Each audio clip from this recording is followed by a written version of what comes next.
Una lengua surgida del choque de elementos lingüísticos heterogéneos. La idea de un consciente de sí mismo. No hay exilio, sino creolización. No hay siervos, no hay servidumbre. ¿En qué lengua habla, Ana, tu escritura? ¿En qué lengua hablas como escritora? Decís también esto de que no hay exilio y hay creolización, y pensaba, me atravesó obviamente Edouard Glissant, que trabaja todo este tema de la creolización, la criollización.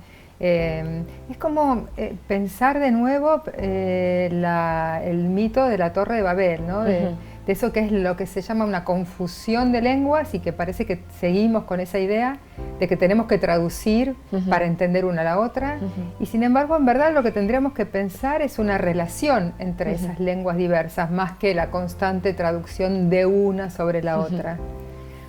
Y bueno, para mí es una pregunta, esta pregunta que vos me hacés, me la hago, y me la hice desde el primer día cuando no entendía el castellano.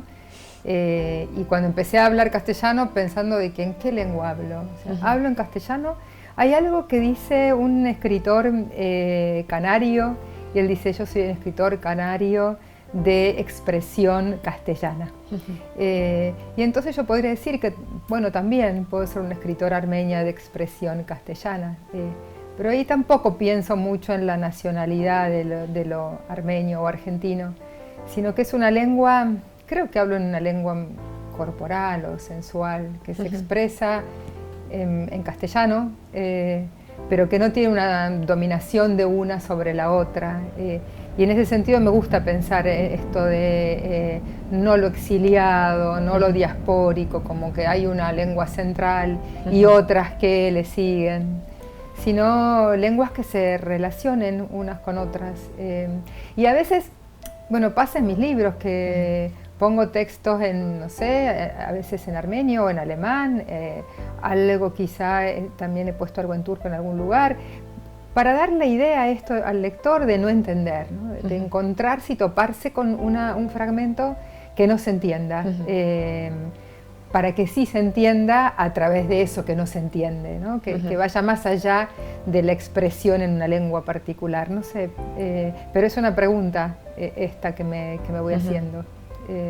Creo que la criollización o la creolización que mencionaste es la clave. Claro, que la lengua de la escritura finalmente no es la lengua que uno hereda, sino también es una pura construcción, digamos, un artificio democratizador, participativo. Absolutamente. Y que tampoco homogeneiza, sino que se construye en esa heterogeneidad subversiva, digamos, ¿no? Rebelde.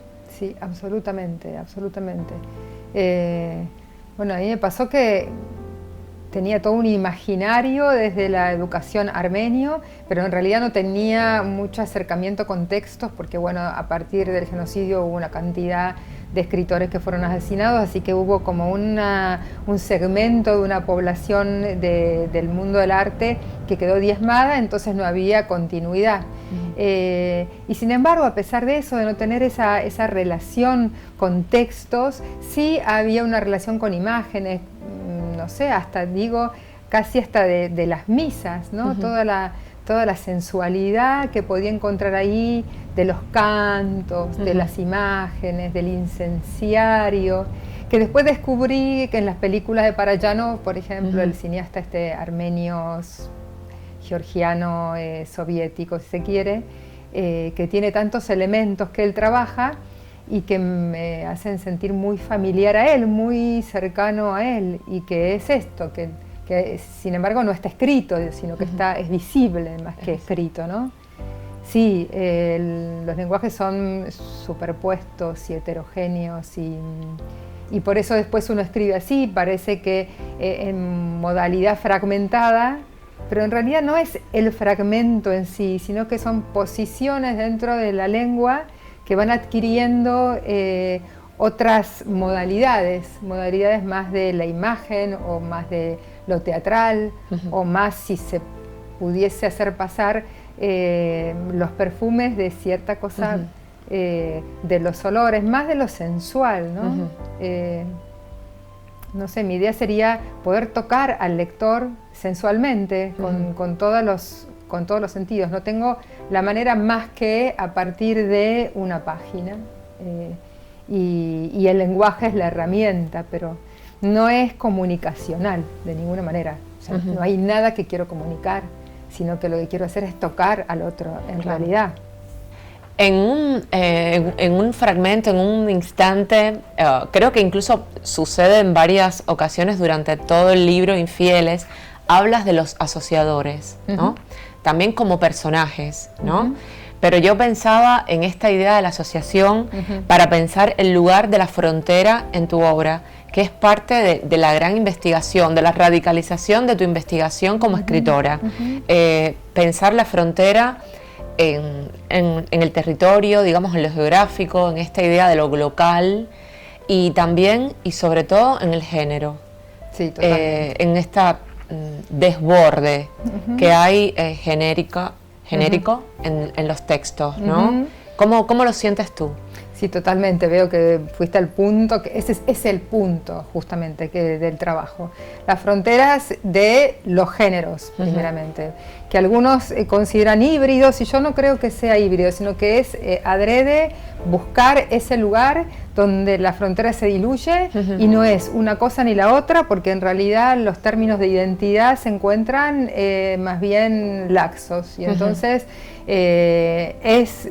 ante la pregunta, ¿es poesía, es narración, es ensayo? Es poesía, es narración, es ensayo, digo yo, ¿no? Porque es un poema extenso, en general son lo que se denominan poemas extensos, que introducen también la investigación, introducen la narración, introducen cierta teatralización, introducen la épica, la lírica, son corporalizaciones cada texto.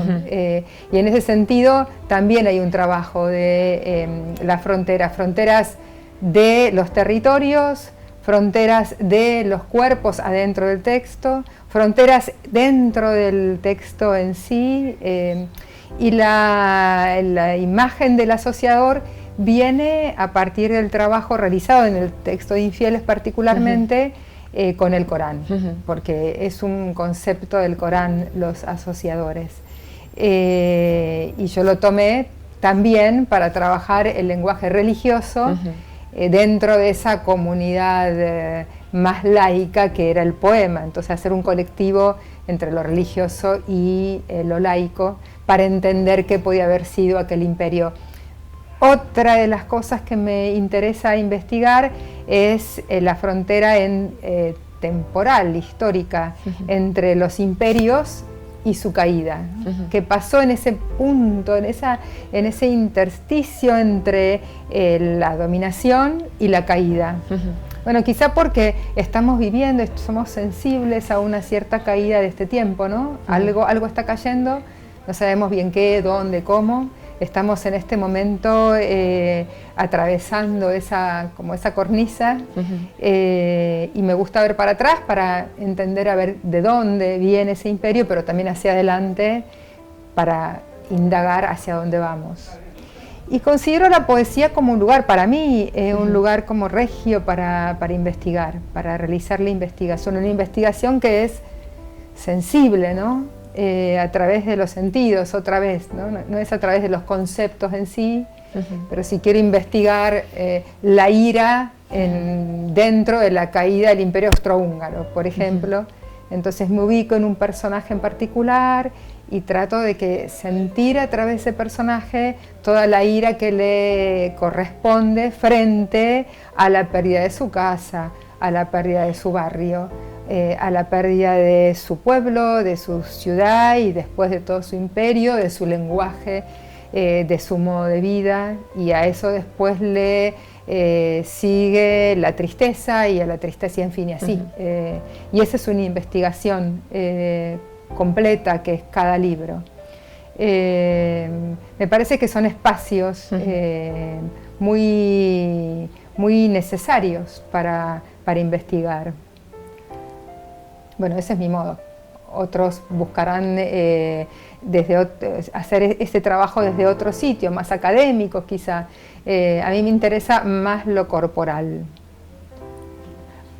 ¿Lo corporal es siempre íntimo, digamos, o también es un cuerpo, digamos, ofrecido, público, un cuerpo, digamos, que se comparte? ¿Cómo claro, sería? Sí. Claro, también ahí decís bien, porque justamente es otra vez un tema de frontera. Y es un tema de fronteras porque lo corporal es público, en el sentido de que está en un cierto territorio, en una cierta comunidad, pero también es íntimo. Y hay esa palabra intimidad me gusta porque hay como una necesidad que yo siento en cada texto de armar una intimidad. Una intimidad dentro del texto y una intimidad en relación al lector, como si en la lectura posterior yo pudiera o quisiera en realidad que sucediese algo de una intimidad. Y a veces me pongo a pensar por qué, o sea, por qué esta pulsión en mí tan fuerte de querer armar ese escenario íntimo.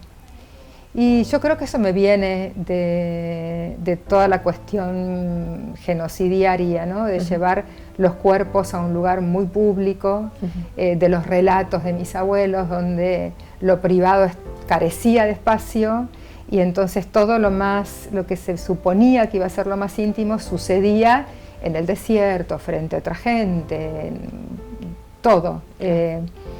Y eso es muy humillante, ¿no? No tener un espacio íntimo es humillante. Y creo que cada texto fui trabajando ese tipo de humillación.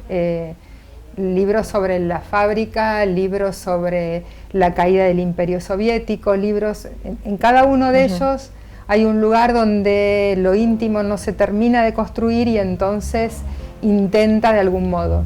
Y estoy como en una línea delgada, yo siento, por lo menos estoy en una línea delgada entre la exhibición, que es justamente eso, lo genocidiario, ¿no? La exhibición corporal, sexual, física, de los sentidos, las pasiones, a la reconversión más íntima, pero está en una línea, otra vez la frontera. Como que no se define tampoco ahí. Quizá, en definitiva, la próxima generación pueda definir más un espacio firme. En mi caso, aún tengo esta zona más pantanosa. Sí, yo creo que el lector lo siente como ofrenda, quizás son textos en ofrenda, ¿no? Que también hacen a su manera un ritual. Bueno, me gusta eso, sí. Creo, ojalá no sé, que sea. Yo creo que un lector lo puede sentir así. Ojalá que sea una ofrenda. La cuestión del ritual me interesa muchísimo, porque me parece que tenemos desde la Ilustración y desde tiempos de la Revolución Francesa y cartesianos, la idea de que el libro es el espacio donde que distribuye cultura, pero también distribuye sensibilidad. Entonces cada lector se encierra ahí, siente cosas con el libro.